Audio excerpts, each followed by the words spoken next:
CM Vijay Sinha पर कांग्रेस ने बड़ा आरोप लगा दिया है कि विजय सिन्हा के 2 एपिक नंबर हैं, जिसका दावा कांग्रेस की तरफ से किया गया है। नई वोटर लिस्ट में लखीसराय बांकीपुर में नाम है। कांग्रेस ने विजय सिन्हा पर निशाना साधा है। विजय सिन्हा ने 2 जगह एसआईआर फॉर्म भी भरा है, ये दावा कांग्रेस की तरफ से किया गया है। 2 जगह से एसआईआर फॉर्म क्यों भरा, ये कांग्रेस सवाल उठा रही है। इसी ने 2 जगह से नाम ड्राफ्ट में कैसे डाला, ये सवाल कांग्रेस की तरफ से उठाए जा रहे हैं।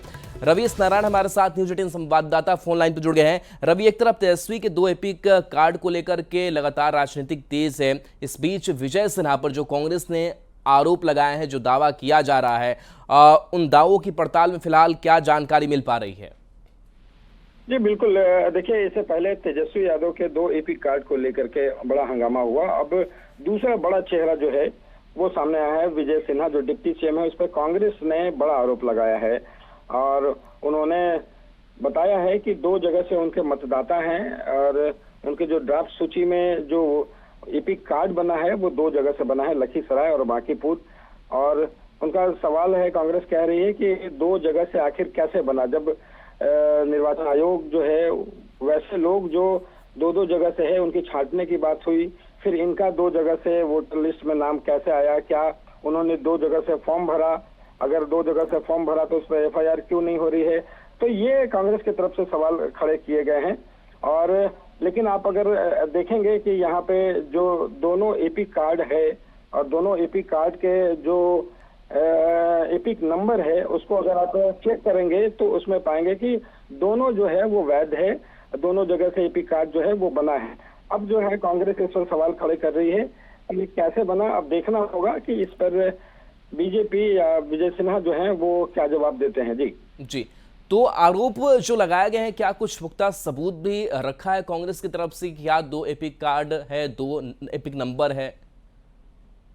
जी, कांग्रेस ने वो दोनों जो एपिक नंबर है, वो दोनों एपिक नंबर को उन्होंने अपने ट्विटर हैंडल से, एक्स हैंडल से जो है वो पब्लिश किया है। और पब्लिश करने के बाद उन्होंने बताया है कि ये दोनों की जो लिस्ट है वो उनके पास है और यही जिसका एक लखीसराय बांकीपुर में जो बना है उसका एपिक नंबर है AFS 0853341 और दूसरा जो है IAF 3939337 जो लखीसराय से बना है।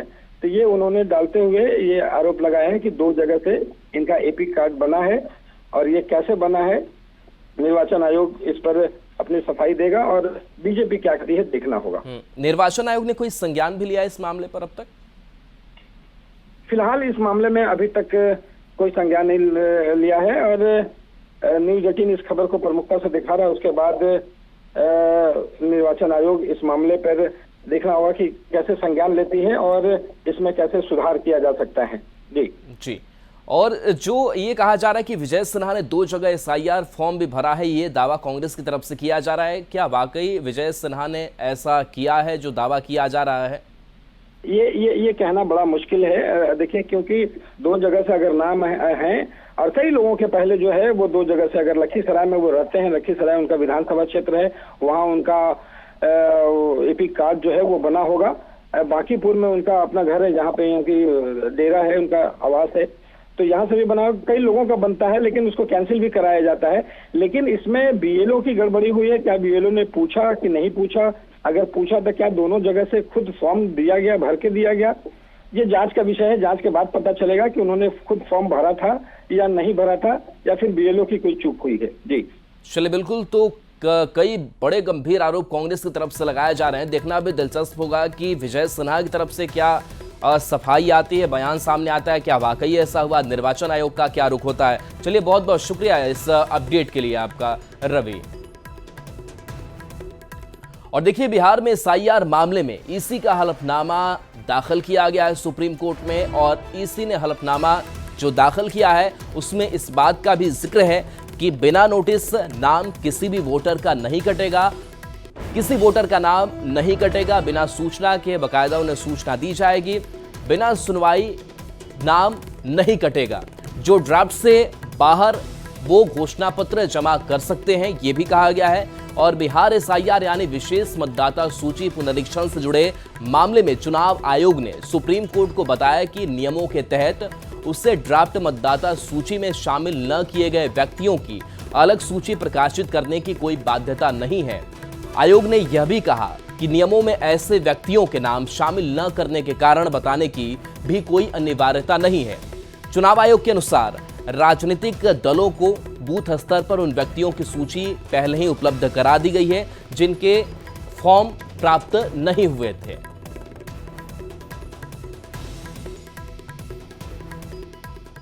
और देखिए, बिहार के सामाजिक सुरक्षा पेंशनधारियों के लिए खुशखबरी है। मुख्यमंत्री नीतीश कुमार आज 1 करोड़ 11 लाख लाभुकों को बड़ी सौगात देंगे। लाभुकों को बढ़ी हुई यानी करीब 3 गुनी पेंशन की राशि मिलेगी। पेंशनधारियों के खाते में डीबीटी के माध्यम से 1227 करोड़ रुपए दिए जाएंगे। बता दें कि बीते दिन ही सीएम नीतीश ने पेंशनधारियों की पेंशन को 400 से बढ़ाकर 1100 रुपए कर दिया था। पटना में आयोजित राज्य स्तरीय समारोह में इस कार्यक्रम का शुभारंभ होगा। इससे राज्य के लाखों पेंशनधारियों को आर्थिक रूप से मदद मिलेगी। तो लाभार्थियों को बढ़ी हुई राशि मिलेगी और जिस तरीके से एक तारीख को लेकर भी वादा किया गया था, वो सरकार अपना वादा पूरा करते हुए दिख रही है। आनंद अमृतराज हमारे साथ न्यूज 18 संवाददाता फोन लाइन पर। आनंद, कह सकते हैं कि 1100 वाली ये दूसरी किस्त जारी हो जाएगी, क्या तैयारी है? बड़ी खुशखबरी भी है।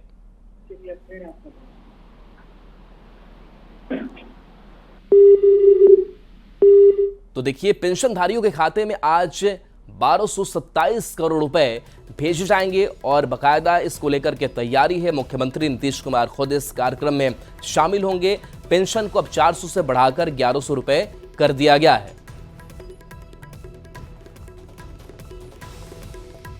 तो पेंशनधारियों के लिए खुशखबरी है। 400 की जगह 1100 रुपए मिल रहे हैं। इससे पहले एक किश्त 1100 वाली मिल चुकी है। अब आज फिर से 1100 रुपए इन पेंशनधारियों के खाते में जाएगी और एक बड़ी जो राहत है इन पेंशनधारियों को बिहार सरकार ने दी है। आज 1227 करोड़ बड़ी रकम है जो आज पेंशनधारियों को भेज दी जाएगी। लाभार्थियों को अब जो पहले कम राशि मिलती थी उस राशि को बढ़ा दिया गया है, जिसका लोग इस्तेमाल भी कर रहे हैं और आभार भी मुख्यमंत्री का जता रहे हैं। आनंद हमारे साथ जुड़ गए हैं। आनंद, आज 1100 रुपए फिर से भेजे जाएंगे पेंशनधारियों के खाते में, क्या तैयारी कार्यक्रम? देखिए, अब से 10:30 बजे मुख्यमंत्री यहाँ पर पेंशनधारियों के जो अकाउंट है उसमें डीबीटी के माध्यम से पैसा हस्तांतरित करेंगे और आज 1 करोड़ 12 लाख से अधिक लाभार्थियों के खाते में लगभग 1247 करोड़ 34 लाख रुपए का डीबीटी के माध्यम से हस्तांतरण होना है।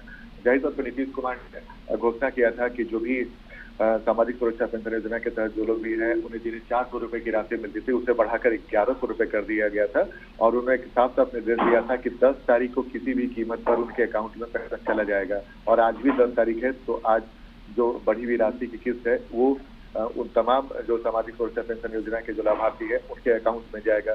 चूंकि चुनावी साल में मुख्यमंत्री नीतीश ने बड़ी घोषणा की थी और माना जा रहा था कि जो पेंशनधारी हैं जिनके अकाउंट में 400 रुपए जाता था और लंबे समय से उनकी मांग भी थी और तमाम बातों को देखते हुए मुख्यमंत्री ने फैसला कर लिया था कि 400 रुपए से राशि बढ़ाकर 1100 रुपए कर दिया जाए और उसी बढ़ी हुई राशि के तहत आज लगभग 1 करोड़ 12 लाख से अधिक लाभार्थियों के खाते में 1247 करोड़ 34 लाख रुपए की राशि डीबीटी के माध्यम से जाएगी। जाहिर तौर पे एक बड़ी आबादी है जिसको इसका लाभ मिलता है। इसमें चले बिल्कुल आनंद, बड़ी खुशखबरी इन लाभार्थियों के लिए आज इनके खाते में पैसे चले जाएंगे। बढ़ेंगे आगे। मुख्यमंत्री नीतीश कुमार के बेटे निशांत कुमार के राजनीति में आने की संभावना को लेकर बिहार की राजनीति समय समय पर गर्माती रही है। इस बीच राजधानी पटना में लगे पोस्टर ने फिर से निशांत कुमार की तरफ सबका ध्यान खींचा है। दरअसल आज निशांत कुमार एक संवाद में शिरकत कर रहे हैं। इस संवाद का नाम दिया गया है निशांत संवाद। इस विचार गोष्ठी में निशांत कुमार मुख्यमंत्री के तौर पर नीतीश कुमार द्वारा बिहार की जनता के हित में उठाए गए जन कल्याणकारी योजनाओं पर अपनी राय जाहिर करेंगे। बिहार के मुख्यमंत्री नीतीश कुमार के पुत्र निशांत कुमार राजनीति में कब आएंगे, इसको लेकर पिछले कई महीनों से अटकलों का बाजार गर्म है। खुद निशांत कुमार से जब इस बात पूछा गया तो उन्होंने कोई स्पष्ट जवाब नहीं दिया और पत्रकारों द्वारा पूछे गए सवाल को वो टालते गए। लेकिन इस बीच राजधानी पटना में एक पोस्टर लगा है और इस पोस्टर ने फिर से बिहार की राजनीति को तेज कर दिया है। ये पोस्टर है निशांत संवाद का। आज यानी रविवार के दिन शाम 4 बजे मुख्यमंत्री नीतीश कुमार के पुत्र निशांत कुमार संवाद में शिरकत करेंगे और इसका नाम दिया गया है निशांत संवाद।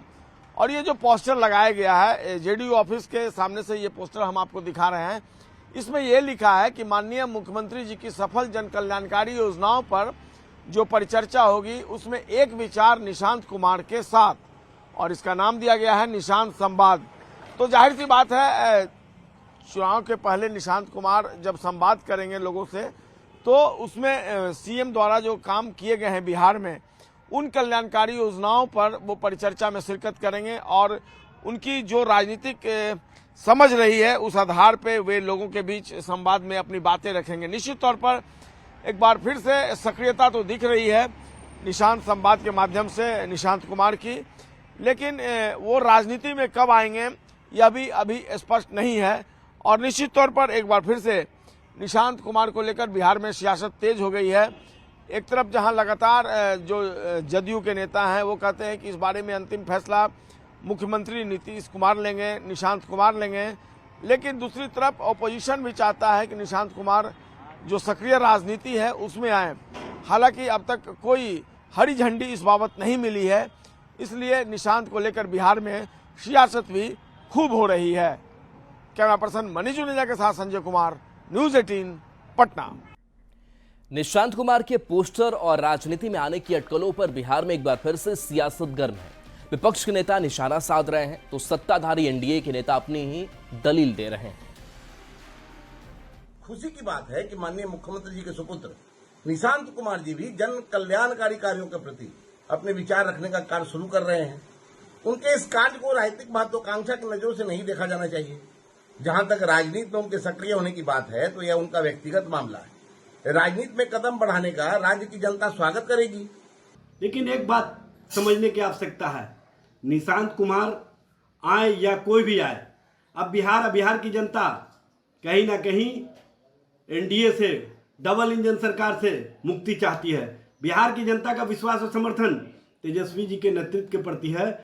बड़े भाई निशांत जी राजनीति में आएंगे कि नहीं आएंगे ये उनका व्यक्तिगत मामला है, लेकिन अगर राजनीति में वो आते हैं तो अच्छी बात है। पढ़े लिखे इंजीनियर है। बिहार में तो 9वां फेल भी बिहार में नेता बनकर घूम रहे हैं, गंगा बह रही।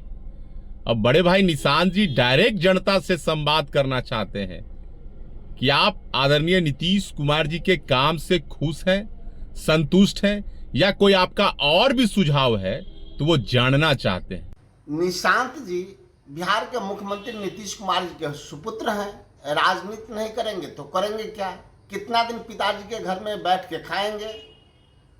वैसे उनको राजनीति में आना भी चाहिए, क्योंकि पिता के विरासत को संभालेगा कौन?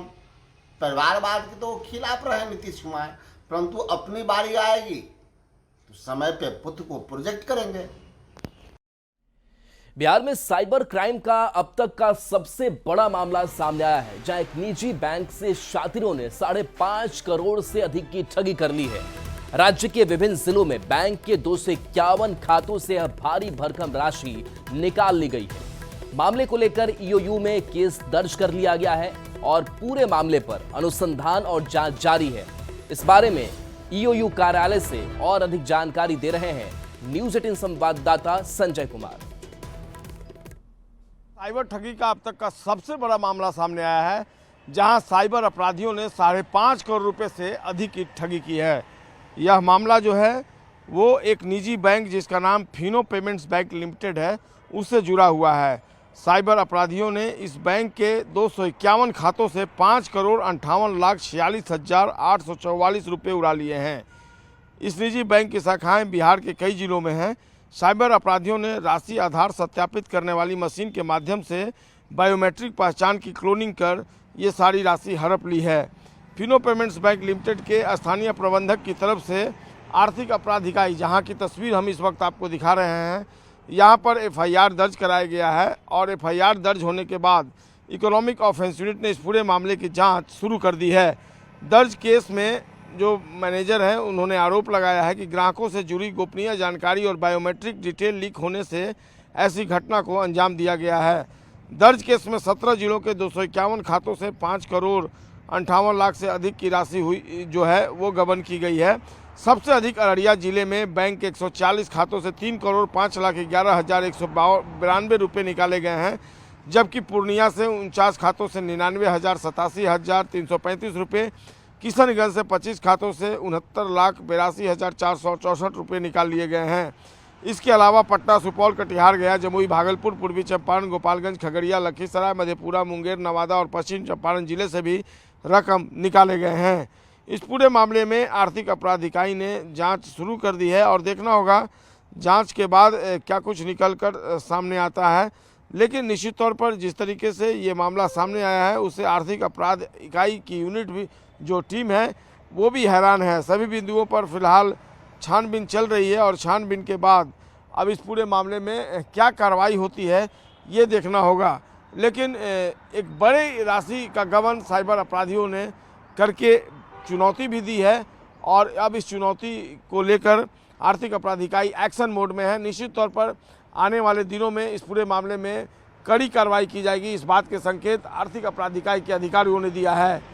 कैमरा पर्सन मनीष जुनेजा के साथ संजय कुमार, न्यूज़ 18 पटना। आरा में गंगा नदी खतरे के निशान से 2 मीटर ऊपर बह रही है, जिसके कारण 5 प्रखंड के कई गांव में बाढ़ का खतरा मंडराने लगा है। और चलिए आगे आपको दिखाते हैं जोहार झारखंड।